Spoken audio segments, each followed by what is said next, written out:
think political leaders in this country, particularly the MPP and the NDC, have to really step back, take a deep breath, and appreciate the moment that we are in. There's a current pandemic, a coronavirus pandemic that is ravaging our societies.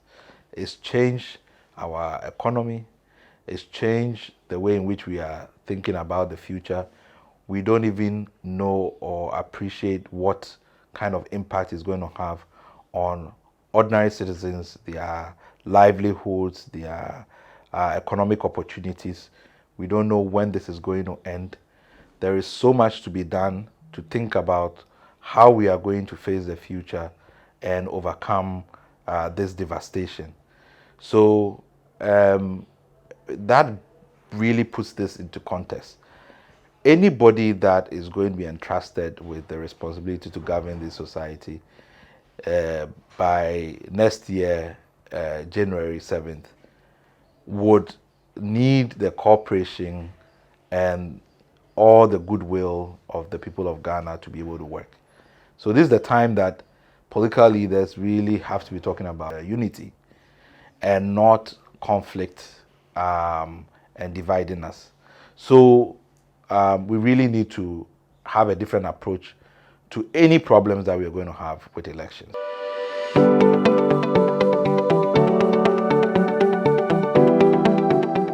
The more substantive matter has to do with the compilation of a new register. This ongoing issue with the Electoral Commission, we've all had our say for months. The EC has still insisted that it wants to go ahead and compile the register, in spite of concerns that have been raised and so on and so forth. If there are issues that we have with it, there are options that we have, which includes going to court, particularly if these actions are unlawful. And I know already that the NDC has gone to court on the lawfulness of the EC refusing to use voter ID cards for people to identify themselves during the registration. So there's already a process in place, and we should respect the court to give a ruling so that we can move forward. There is no benefit in this current context to anybody to want to go and fight or do anything outside of lay down rules and procedures in order for us to be able to give a mandate to whoever the people will choose as their president come January. It is completely unnecessary.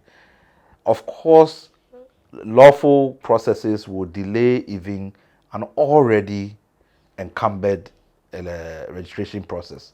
And some of us have already done our analysis that shows that we are really risking this process because of all the delays that have happened if we want to still compile a new register. So the lawful processes obviously can delay things, but that is a much better option.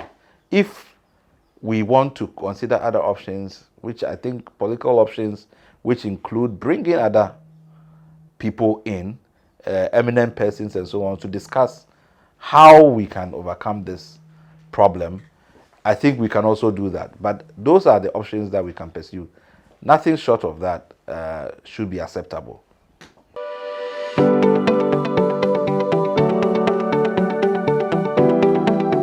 I was really disappointed in the way in which there was the suggestion that Ayawaso West were gone and the violence that was visited that day is something to be glorified. It's something to be celebrated. I mean, this kind of incendiary language, it is completely unacceptable in these times. This is an incident that was a complete blot on the conscience of this country. And there are many ramifications from it that we are yet to fully comprehend.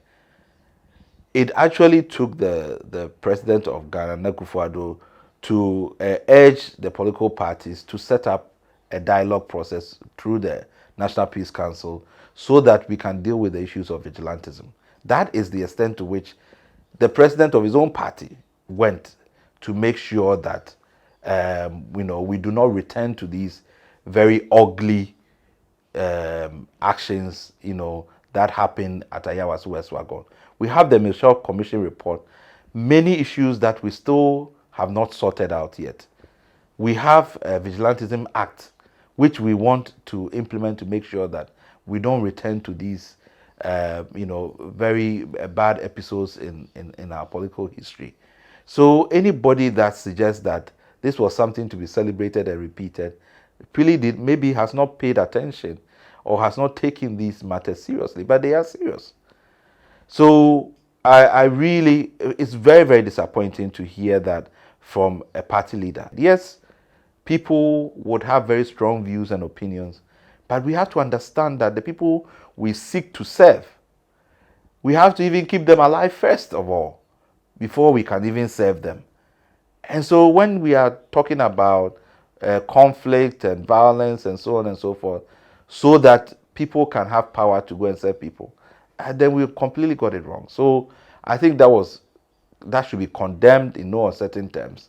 Rather, we should recommit ourselves to ensuring that the recommendations of the Ayawaso West Wagon report, the Emishot report, is fully implemented so that we don't repeat what happened in Ayawaso, either this year or the years to come. And then lastly, for me, I think political supporters also have to basically advise themselves. What this pandemic has shown is that it doesn't matter whether you're MPP or NDC. If we don't have a health system that works, that benefits all of us, we are not going to be able to have access to good health care when we are sick. And when you get there, they are not going to give you special treatment because you are an MPP foot soldier or an NDC foot soldier. What we should strive to do is to build an inclusive, fair and just society where all these services can be accessed by ordinary citizens. It doesn't matter your party color. That is what we have to commit ourselves to do. That is what leaders should be talking about. And that's what, we should be focused on now and in the future.